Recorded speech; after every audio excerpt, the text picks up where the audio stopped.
High School Holla K104 Friday Night Lights coming to you live from the 817 North Crowley. And with me, I have the head man, Coach Ray Gates. Coach Gates, thanks for allowing me out this morning. Absolutely, absolutely. Thanks for coming out. All right, Coach, let's go ahead and talk about it. You're heading to your third season here at North Crowley, and along with that, you've had success early. Last year, the state semifinals. Before we get to that, did you expect to have this much success early on in your tenure at North Crowley? Well, you come in and you have a lot of goals set. You want to, in year one, just make sure you lay the foundation of the program. And that doesn't necessarily always equate to wins and losses. It's about how the kids respond. It's about how you want to set the culture, and that was our main focus. And it really did surprise us. It caught us by surprise to be where we were after year one. And I think the game that kind of turned that around for us and that we knew we had an opportunity to do something special was when we beat Lucas Lovejoy at home in a really good ball game. What appealed about the North Crowley job? Well, I think what appealed about it to me is that I had an opportunity to be at Cedar Hill for 5 years. I wanted to have an opportunity to coach kids that were very similar to the kids that we had there, and this gave us that opportunity. So I had an opportunity to come in early to coach kids very similar to what we had there, and then also, you know, just the administration is unbelievable. The vision for our district, the things that we have coming here is second to none, and so the resources allowed us to build this brand new field.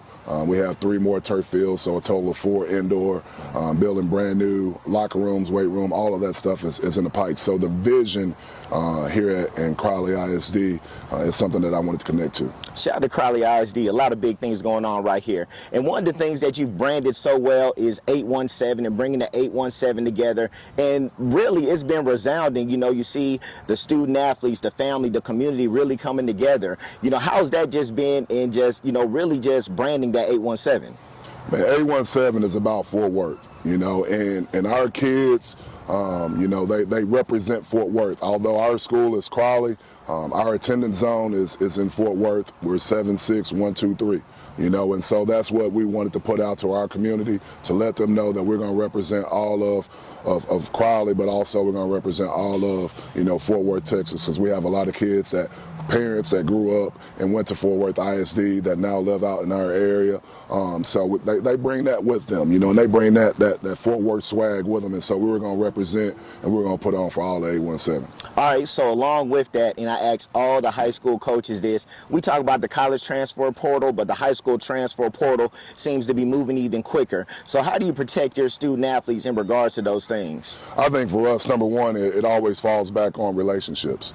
You know, I know people that say, you know, they're out recruiting your kids, or, you know, this school has contacted players. We have players come in and say, Coach, I've had this coach, you know, fall in my DMs, you know, and to get that information from your kids means that you have those relationships in place. And when you emphasize that you care about your kids, it's not just about X's and O's, it's not just about football, then when those opportunities for people to try to come in and steal your kids or talk to your kids, or not even just that, kids wanting to leave and not be a part of your program, we don't have that exodus like a lot of other places. And so, again, focusing on what we've done from our culture, family, forget about me, I love you, LEO, we talk about it all the time, love each other, right? Galatians 6:9, do not become weary in doing good, for you will reap a harvest if you faint not. Like all that stuff we talk to our kids about on an everyday basis. And I think that galvanizes our guys, that brings our guys together. And I think our players and our coaches, we truly love each other. All right, last year y'all got the opportunity to go up against eventual back-to-back state champion Duncanville. With that, you know, you all took the loss in the state semifinals. You know, you still reached it. What were some of the lessons that you took as a coach, and then what you preached to your team? Well, I think for me personally and this coaching staff is that when you're going a game like that, every decision that you make, it matters. And I think had we made some better decisions throughout the course of that game, simply as just, you know, kicking off, having the win, you know, with us early in that game, could have potentially flipped the field position for us as we struggled a little bit early in that game offensively. They started out that game, the first 4 positions were in positive territory, and had I just made a decision to just take the win, we could have flipped the field position. Who knows what would have happened in that game. I think for our players, it gave them a measuring stick. You know, that was the first time I could honestly say that being here at North Crowley, I knew going into that game that we were an underdog and we were going to have to play our best game. And so for our kids to go up against, a powerhouse in Duncanville, they're not only a state-ranked team but a nationally ranked team, to see what it will take to beat a team like that has given them, some insight that they didn't have going into that game, and it kind of fueled the fire for us throughout, the off season, that is bringing us full circle to this point. So, our kids are prepared, they're ready for the moment, and it's all about being a better version of ourselves every single week. So if we were a better team tomorrow in our scrimmage than we were last week, we know we're moving forward and we're progressing as a team. And so hopefully by the time we get, to that position, we'll be the best version of ourselves. All right, along with that, who are the student athletes we need to watch out for, Coach? Man, I know you loaded. Yeah, it's a lot. It's a lot. But, on the offensive side of the ball,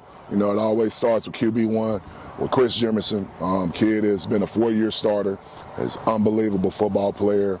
He can do it all. He can make every throw. And then, he can make you defend him and do some things because of his ability to get out and run.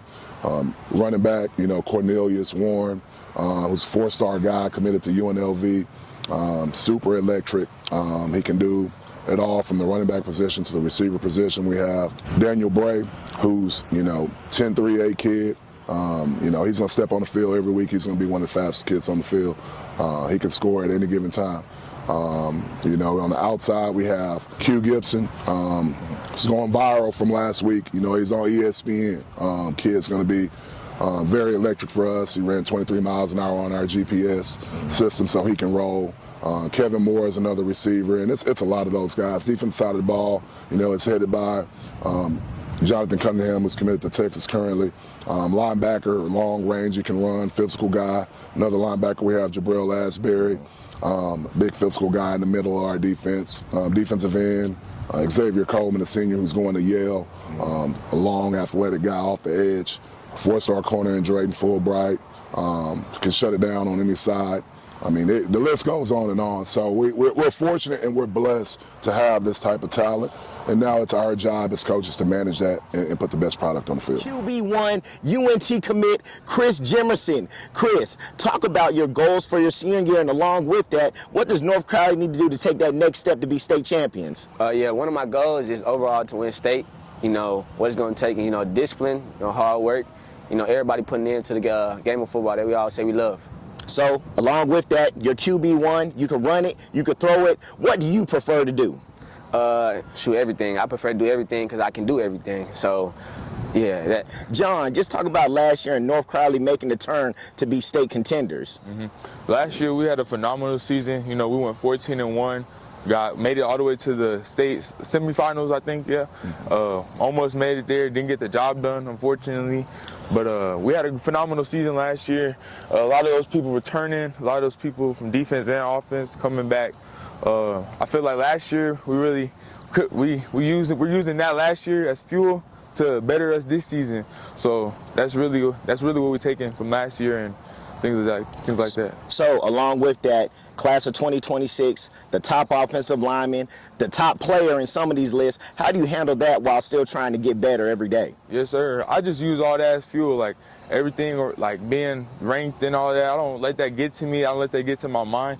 I still put in hard work, and every day, I know that I can't get comfortable. I can't get cocky or none of that. So I just put work in, day out. I take things day by day. I don't look too ahead of the future, because that's how some people look ahead, worry about, what they doing, this and that. No, I worry about what I got that week, and I worry about that only. I don't look too much of anything else, It's really my focus. My focus is just it has to be on one thing, unless I'm gonna get lost in everything. So I keep a really strong focus in managing everything. Did not forget about John. John's 6'5", 300 pounds, one of the top offensive linemen in the country. Kid's a 4.0 student. His goal is to be a neurosurgeon. Dissects information, understands, can articulate, And more importantly than his ability to play football is the person that he is on and off the field. He's an unbelievable person, super respectful, and there's not a moment that goes by if you do something for him that he won't tell you how much he loves you and appreciates you. So he's the type of kid that every coach would love to have every single year in their program. He's a poster child kid. He's the kid that if I had a daughter, he could date my daughter. That's awesome. That's awesome. So, Coach, Friday Night Lights right around the corner. Let everyone know why they need to pull up to the 817 and see North Crowley, Coach. Man, if you want to see a team that's going to go out there and play the game the right way, a team that's going to be physical on the defensive side of the ball, a team that will be electric on the offensive side of the ball, if you want to come out and see kids play at a high level and compete at a high level, this is where you want to be. We're coming out the gate. We're swinging early. We got Lancaster starting out at the Star at the Jerry Jones Classic.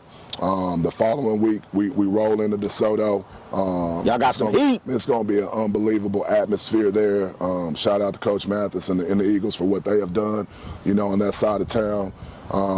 Week 3, we get back at home. We got Denton Guyer coming to our place. Super excited about that game.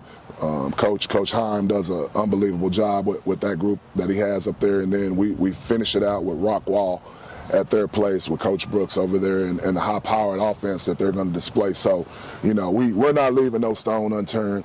Only way we're going to get ready is that we have to play against the best. So iron sharpen iron. We've been sharpening ours, and we're going to see how it cut. Ron Murray, Mr. High School Holla, coming to you live from the 817 North Crowley. Coach Gates, I appreciate you again. Breaking on, beast of the week. Got the game ball, watch that, y'all. Coming through, beast of the week. Who's making noise? Beast of the week.